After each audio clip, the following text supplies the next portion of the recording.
Hello everyone, so this is my CIS final presentation in which I'm doing how to achieve maximum profitability on my real estate portfolio.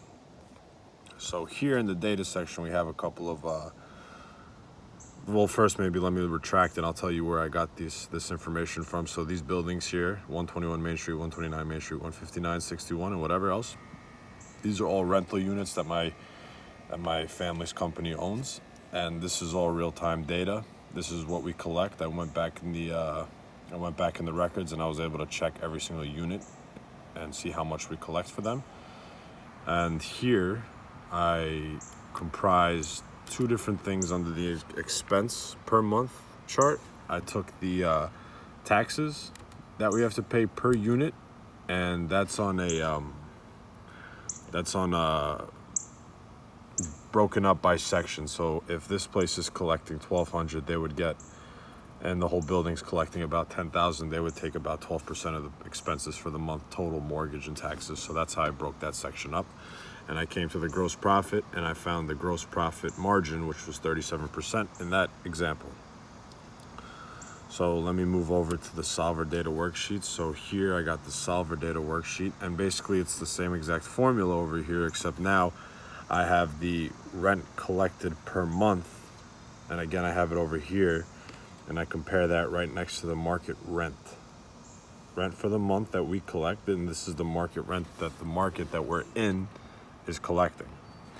So this is a very important topic for me, and it's a very important topic for real estate in general, because it makes finding out what you can get for your property or for your units much easier, and so you're not undervaluing your stuff, and so you're collecting the maximum profit, so you can increase your value as much as possible under any and all circumstances. It also gives you more comfortability when you are going to actually purchase an asset. And the reason why it's very, very important is because these assets in real estate usually demand a high amount of leverage, and in able to service the mortgage, you have to make sure that you're collecting enough money from each one of your tenants where they could do good and you could do good as well. Okay, so let's get into it. So here I have all the buildings, I have the units, I have the rent collected per month per unit, the expense per month per unit, the gross profit per month per unit, and the gross profit in percentage. So my goal here is to take this number right here, this 38%, I want to increase that so that my gross profit margins are as high as possible compared what the market rent is as opposed to what we're collecting. So how can we increase this number in a way where we're not overcharging our tenants for rent, but we're staying within market value? So a way that we did that is we go to Solver right here. We are collecting data. We're collecting the data from this variable section right here. We're changing this data to make sure that that data is always positive, so above 0. And then we're also taking that data to make sure that, as you can see, look, J4 to J19 is the market rents. So we're making sure that the rent that we're collecting in this unit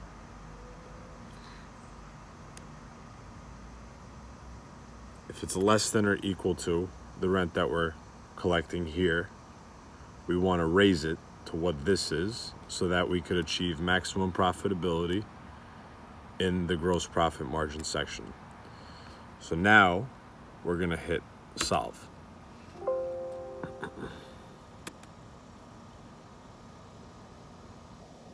Just give me 1 sec. No, see, that's why. Okay. There we go. Solve. Perfect. There we go. So as you can see here now, this number just went up to 43%. And it took the original numbers. See, rent collected originally was $1,200. Market rent was $1,500. This changed that automatically to $1,500. And now that increased our rent collected per unit per building all the way up. So we could achieve a maximum profitability on this building according to market rents. We could achieve a maximum return on investment of 43% after taxes and mortgage is paid. So here, I created a little chart of the current rent collected. That's what we were collecting right here. And this is the maximum utility / ability of what you can collect right here. And I figured that a quicker way to go through this whole entire process would just be that if this number is smaller than the market rents, we'll just put a little 1 over here. So a little yes. And this way, if you were scrolling through, let's say 1,000 different rents and 1,000 different units, you can go easily and you could just check out, all right, green, I could change the rent. Red, let me not pay attention to it. Green, I could change. Red, let me not pay attention to it, and so on and so forth.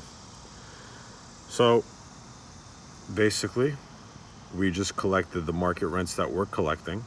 We collected data for the market rents that we're charging tenants, and we compared it. We collected data for the rents that we're charging tenants, and we compared it to the market rents. And using Solver, we up this number to the maximum utility that we can get so we can achieve the highest return on our investments, which will make our investors happy.